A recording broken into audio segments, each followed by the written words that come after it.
Espaço Acadêmico, Podtalk dos programas de pós-graduação da Universidade Cidade de São Paulo.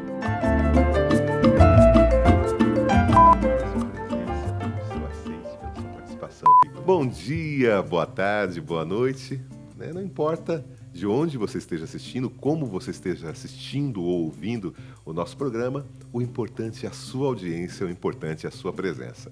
Então, que bom que você está aqui conosco no nosso espaço acadêmico, nosso Podtalk, de discussões sobre o ensino superior. E nesses 21 episódios, você já sabe, nós estamos trabalhando com as narrativas da pandemia Covid-19.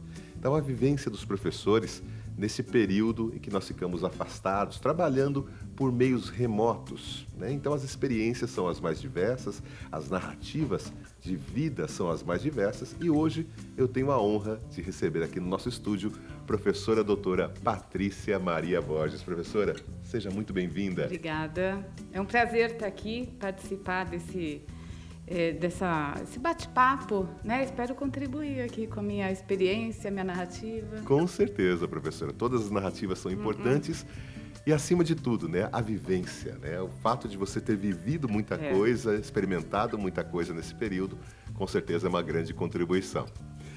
Bom, professora Patrícia Maria Borges é doutora em Comunicação e Semiótica pela PUC São Paulo. É mestre em Educação, Arte, História e Cultura do Mackenzie. É graduada em Artes Plásticas pela Faculdade de Belas Artes de São Paulo. Possui pós-doutorado no curso de Ciências da Comunicação na ECA USP, como bolsista CNPq. É pesquisadora do Observatório de Histórias em Quadrinhos da ECA USP. Autora dos livros Traços Ideogramáticos na Linguagem dos Animes e Mangás, Estética Bidimensional e Deslocamentos Culturais. É professora de Comunicação e Artes, com experiência nos cursos de Propaganda e Publicidade, Artes Visuais, Fotografia e Design. Muito bem, professora. Vejo que você tem aqui uma produção bastante intensa, né? Uma vivência bastante intensa. Nos bastidores, a gente já conversou aqui um pouquinho, você tem um amor, né, pela cultura japonesa, teve vivências, inclusive, lá fora, né? Qual foi a última vez que você foi ao Japão? Então, eu sou apaixonada pela cultura japonesa, né? A última vez que fui para o Japão foi em janeiro, agora desse ano de 2023. E é a terceira vez que eu vou para o Japão, porque é um país que eu vou para fazer turismo e para entender essas mudanças que se dá na cultura, então para pesquisar também, né? Então, é uma fonte de pesquisa, de cultura, de prazer, de lazer. Para mim, esse é o Japão. Você teve experiências antes da pandemia e durante, né? Porque nós não saímos ainda da pandemia, a pandemia ainda continua. Nós tivemos agora, pela OMS, a ideia do fim da emergência sanitária, né? Mas a pandemia ela continua presente. Como é que você observa a cultura japonesa, o Japão em si, antes da pandemia e o pós, esse processo mais, digamos que mais pesado, né, da doença? Então, o curioso é que quando veio a pandemia, eu também estava no Japão. Você estava no Japão? Estava no Japão.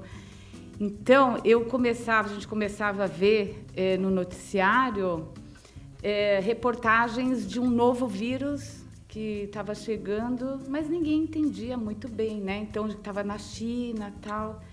Então, lá já, né, em janeiro, eu estava no mês de janeiro mesmo, então a gente já viu o noticiário, né? E quase que eu não volto. Né? Se eu demorasse muito, eu não ia... Porque em Wuhan foi em dezembro e os aeroportos, né, na China já começaram a ser fechados também no mês de dezembro. Isso rapidamente... no Oriente, começou a se disseminar. Né? Então, lá começou tudo muito mais rápido. Eu voltei para casa em janeiro. Aí, em fevereiro, eu lembro que as escolas já fecharam no Japão. Até minha cunhada veio para cá, trouxe o filhinho, porque o menino não podia ir mais para a escola. Aí eu falei, nossa, que estranho fechar a escola, né? Como que pode? Dali a pouco fechou aqui. Então... tudo lá, né? Parece que acontece antes. Aí é um modelo que a gente olhava para lá, via o que estava acontecendo e dali a pouco chegava aqui. Pelo que você acompanhou É. nas notícias, lá foi, num primeiro momento, tão assustador quanto foi aqui para os brasileiros e para outros países? Então, lá foi, né, o japonês é muito precavido, é muito medroso, né? Então, assim, as medidas que tomaram lá, assim, foi tudo muito rápido, né? Aqui a gente viu que depois ficou enrolando, tudo para tomar algumas medidas, mas lá a coisa foi muito dinâmica, né? Ele já tem, como o país sofre desastres naturais, catástrofes, tsunami, então eles já parece que já estão um pouco mais habituados. Preparados para aquilo que não é controlado. Exatamente. Uhum. Então eles já se acomodam muito rapidamente, né? Não discutem, já fazem o que é necessário, isso é muito bom, né? Já tomam as medidas, assim, bem muito sérias, né? Não é para sair de casa, ninguém vai sair, né? Todo mundo atende o governo e ninguém vai fazer nada de errado. Isso ajuda, né, no controle, Então, né? porque aqui no Brasil, né, nós aprendemos praticamente palavras novas. Lockdown foi uma delas. Né? Uma coisa que a população, no geral, não sabia necessariamente o que significava aquilo e, de repente, vivenciar aquilo na prática. Né? Para o japonês, isso não é um grande problema. Né? Para o povo japonês, isso não é um grande problema. Agora, para os brasileiros, isso foi algo muito pesado, muito penoso no primeiro momento. Como é que você observou essa situação? Então, o japonês ele já usa máscara naturalmente, ele já não tem proximidade muito, esse contato O contato social. que o brasileiro tem, né? Os 3 beijinhos. Tanto que eles já se cumprimentam de longe, né? Eles só fazem reverência. Então, isso... Agora, a questão de usar máscara também, então, para eles foi uma questão natural, né? E eu lembro, assim, ficar em casa, né? O governo começou a ajudar, né? Até para fazer compras. Se você não tinha dinheiro lá para... Né, muito dinheiro, não estava recebendo, puxa vida, o governo ajudava nas compras do cotidiano, né? O serviço de entregas lá, perfeito, né? Eu lembro que as compras chegavam assim no horário perfeito. Então parece que eles se adaptaram muito mais facilmente do que a gente, né? Sim. Porque o lockdown pra gente, a gente via que as pessoas ainda não obedeciam muito, né? Muitas tiveram dificuldade de se adaptar, de seguir as regras. Então, as culturas são bem diferentes. Agora vamos falar da Patrícia professora, a professora doutora Patrícia. Como é que você recebeu a notícia, né, da necessidade de trabalharmos de maneira remota em março de 2020? Como é que foi o impacto? O que você imaginou? Você achou que ia durar tanto? Achou que seria uma coisa passageira? Pela experiência que você havia observado anteriormente, como é que foi essa experiência da notícia? Como é que você recebeu essa notícia? Tá. Eu lembro até a disciplina que eu ia entrar na segunda-feira, que era linguagem audiovisual, e que não entrei, né? A faculdade, né, nos notificou que a gente tinha que fazer um exercício, um trabalho. Então, foi uma segunda-feira, eu criei lá algumas questões, né? Também não estava entendendo. Então, postei no Blackboard e, enfim, né? Não achei que durasse tanto, achei que fosse... Qual era a sua expectativa? Mais breve. Achei que naquele ano ainda voltaria, que foi 2020, né? Achei que voltasse até o final do ano ou no meio do ano. Mas você já imaginou uma distância, então? Uma distância, Porque nós temos colegas que imaginaram 15 dias, 20, 30. Você já teve a noção de longevidade. Seria muito sério e por conta do que estava acontecendo, das transmissões, do que acontecia na China, no mundo, no Japão, eu entendi que aquilo ia durar. E você já tinha a familiaridade com a tecnologia? Ou foi uma adaptação? Você teve que se adaptar a esse processo? Como é que foi essa experiência? Que todos, né? Mesmo tendo afinidade com a tecnologia, nós passamos a um outro sistema de dar aula, né? Então, a gente tinha que entender o sistema, como faria as postagens, qual seria a dinâmica da aula, se abrir a câmera, não. Então, assim, foi tudo muito novo, né? Mas eu não acho que foi tão difícil se adaptar, entendeu? Eu não senti grandes dificuldades, porque eu lembro que teve cursos, então a gente... Foram muitos cursos, né? Não parava. Toda semana tinha um curso, então... As famosas webinars, né? Era um webinar para aprender a trabalhar com a ferramenta digital, webinar para a semana do curso. Metodologias ativas, Isso. né? Então, a todo momento, então a gente participava dos cursos, né? A gente se esforçava para aprender e para que desse certo. Eu lembro que assim, tem que dar certo, né? E até a faculdade falava, né, para fazer uma postagem que vai ficar tudo bem. Então, eu lembro que a gente tirou foto. Então, sempre tinha essa questão, tem que dar certo, os alunos têm que aprender dessa forma, não pode deixar de estudar. Então, eu tinha esse otimismo dentro de mim, sabe? Esse otimismo era seu. E aí a pergunta, você sentia esse mesmo otimismo por parte dos alunos? Os alunos, eles estavam na mesma vibração dos professores ou eles, num primeiro momento, não compreenderam a gravidade da coisa? Como é que você observa essa passagem? Então, todo mundo muito receoso, né? Não sabendo o que seria o amanhã, né? E alguns alunos com muita dificuldade, por conta também que eu lembro que a família pegou Covid. Então, eles entravam na aula, assim, sabe? Menos desarmados, né? Eu lembro disso, sabe? Então, eu começava a aula com uma música mais afetiva, né? Recebendo bem os alunos. E é isso, um momento de muita instabilidade, sem saber o que aconteceria para frente. Como estava todo mundo, nós, professores, os alunos, acho que era uma mesma sintonia, uma mesma vibe de... Houve confusão, né, da metodologia? Por exemplo, o aluno que confundiu, né, na sua observação, o que era aquela prática do ensino remoto com aquilo que era desenvolvido no EAD? Ah, com certeza, né? O que é o EAD e o que é aula síncrona, né? Acho que muitos até hoje não sabem, né? Qual que é essa diferença. Então, você tem um ensino EAD que você tem que se esforçar por si só, né? Ninguém vai estar ali te auxiliando e você tem que ter disciplina, senão você não vai mesmo, não vai aprender. Agora, é muito diferente porque o professor está lá para te motivar, né? Para resolver suas questões, suas dúvidas. Então, é muito diferente, né? A aula síncrona, né? É muito importante, porque está a presença do professor ali. Então, muitos acho que pensaram em migrar para o EAD, né? Ficava essa confusão, né? EAD, porque ninguém estava entendendo muita coisa, né? E acho que isso ainda hoje acontece dessa forma. Ecoa essa dúvida para muitos alunos. Agora, professora, você falou de metodologia ativa, né?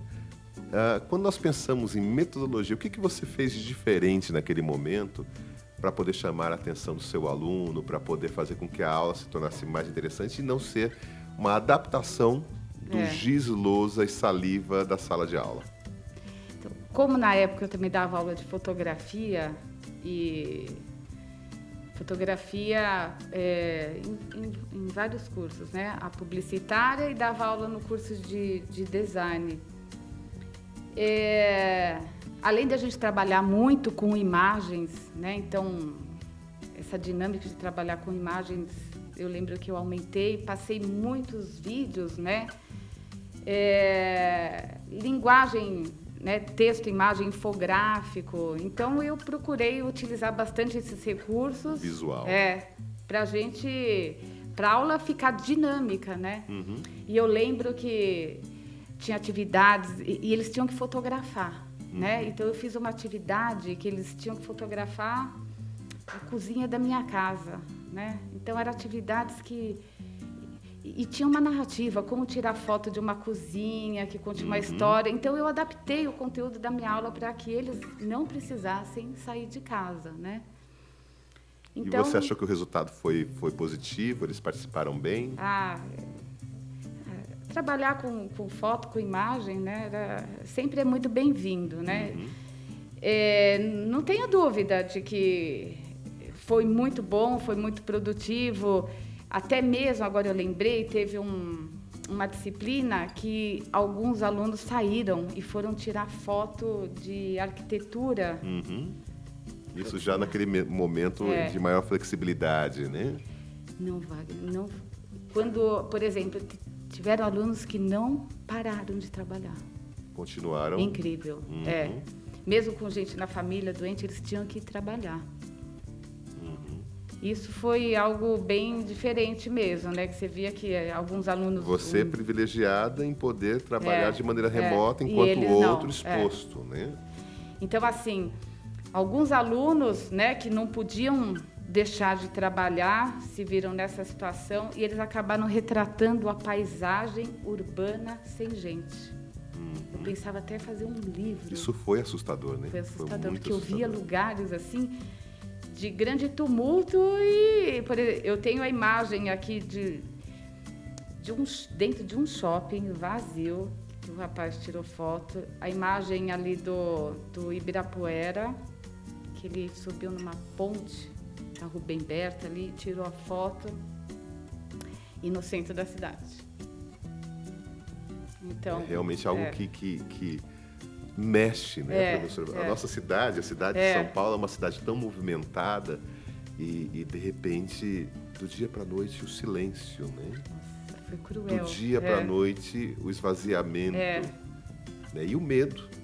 E por falar em medo, você sentiu medo nesse período? Então, parece até meio estranho falar, mas eu estava tranquila. Incrível, né? Não sei se...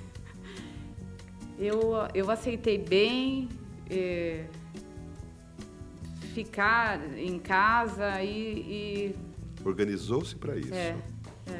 Organizou-se para isso. Então, não chegou a criar ansiedade, não teve nenhum problema, né, de medo, sentir medo. Não, acho que é a minha personalidade já mesmo, né? Então, por mais que eu estivesse vendo tudo que estava acontecendo, assim, eu tinha uma fé grande de que daria tudo certo. Assim. Você chegou a contrair o Covid ou alguém da família contraiu a doença? Eu já não era mais casada, né, com ele, e ele morava sozinho. Aí minha filha, ele falou para minha filha que ele estava ruim, né, estava doente e tal. Aí depois ele viu, ele estava com Covid. Aí passou uma semana, ele não melhorava, né? E ele estava com falta de ar, não conseguia nem fazer mais comida. Aí ele chamou minha filha a fazer comida. Eu falei, vou lá, né? Ele fica no andar de cima, eu vou lá e faço a comida. Aí fiz toda a comida, tal. Aí ele comeu, melhorou, mas no outro dia ele ainda mandou recado, falou que ele não estava muito bem. Eu falei, tem que levar esse cara no hospital. Ele estava péssimo, ele nem andava.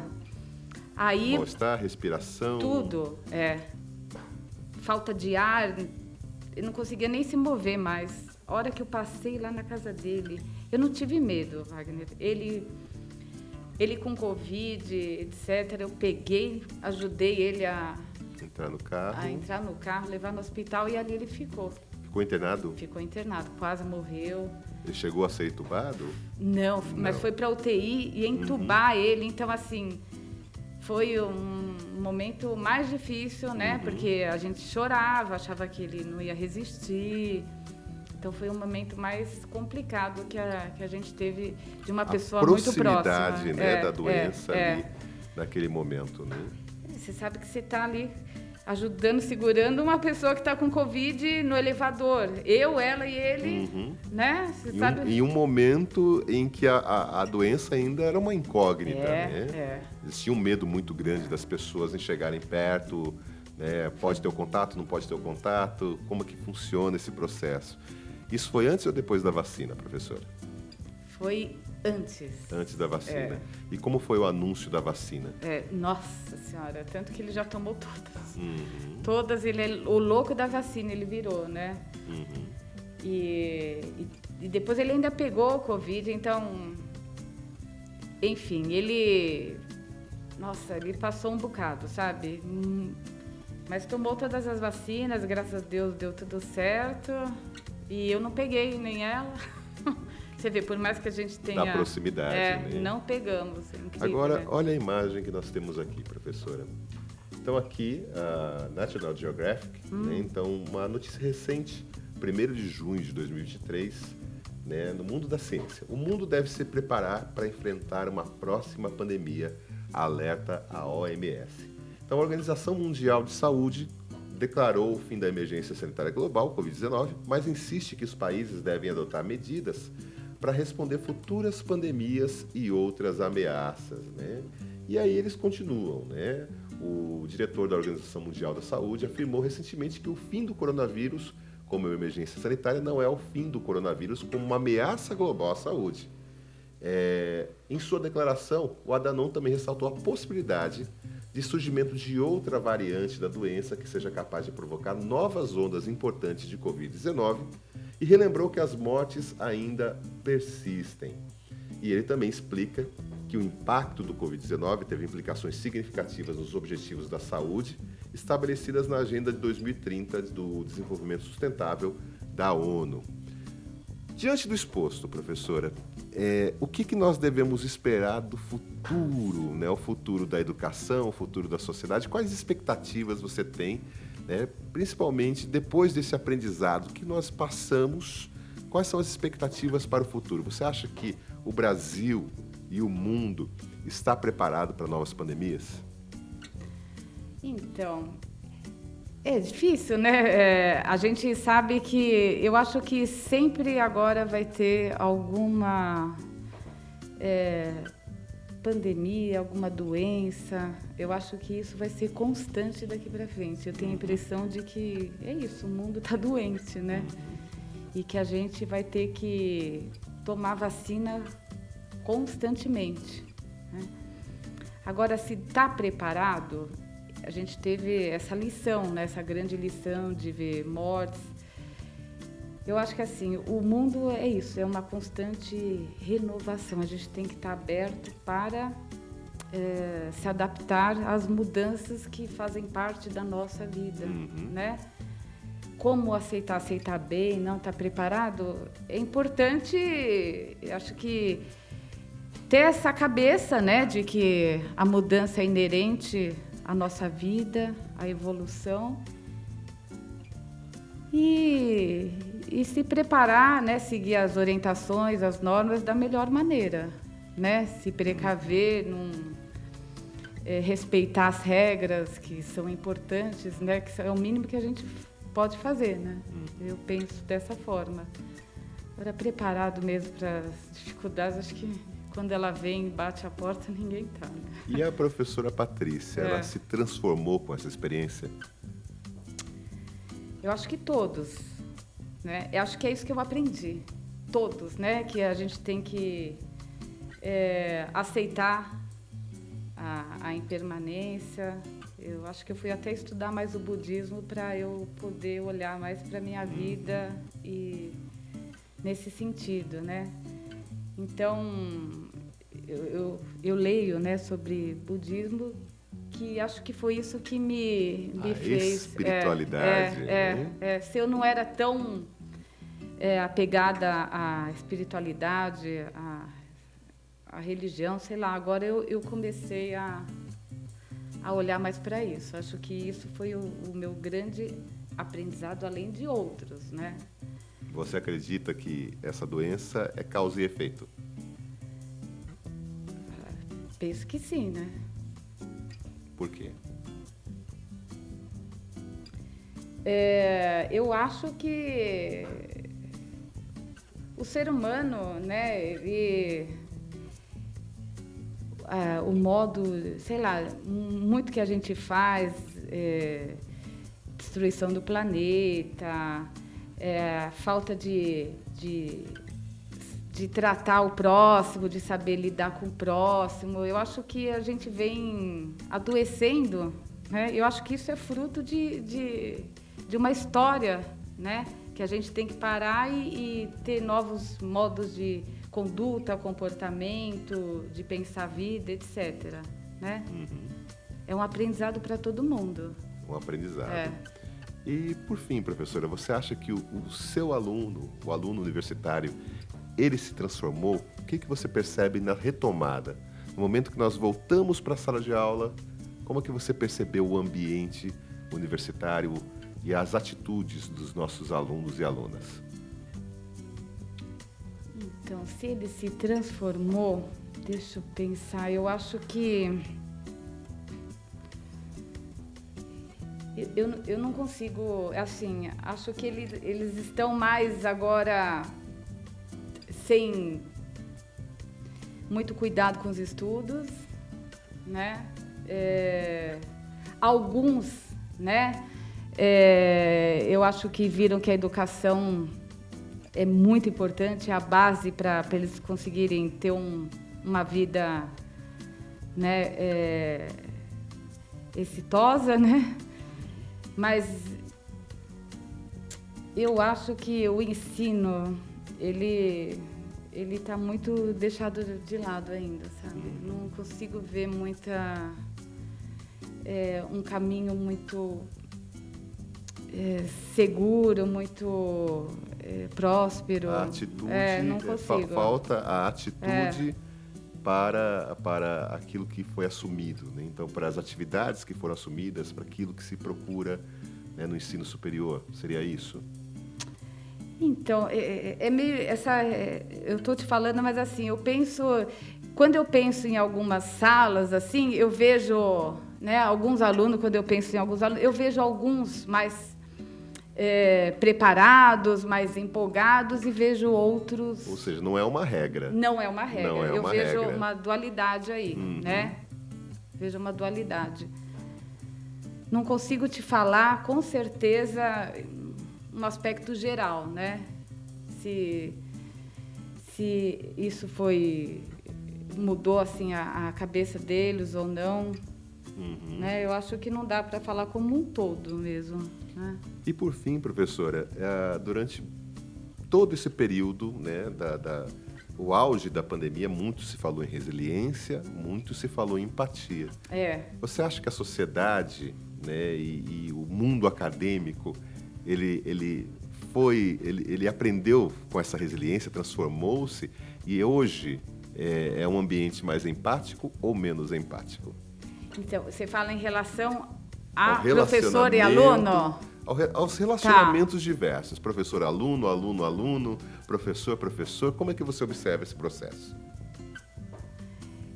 Eu acho que o mundo continua muito semelhante do que era. Eu acho que a gente não aprendeu grandes lições, não. Pode ser até um pouco negativo em relação a isso, mas eu não vejo... O ser humano é o ser humano mesmo, né? Eu não consigo ver grandes transformações benéficas em relação à empatia. Não consigo. Entendi. Não consigo. Muito bem, professora. Muito bem. Pois é. Enfim, poderíamos ficar aqui com certeza muito mais tempo com a professora Patrícia. Quero agradecer imensamente sua presença, professora. Muito obrigado pelas contribuições, pela sua participação. Com certeza enriquece muito esse projeto. Eu que agradeço. Foi um prazer estar aqui. Muito obrigado. Obrigada. E vocês, meus amigos, vocês, minhas amigas, muito obrigado pela audiência, muito obrigado pela sua presença aqui no nosso espaço acadêmico.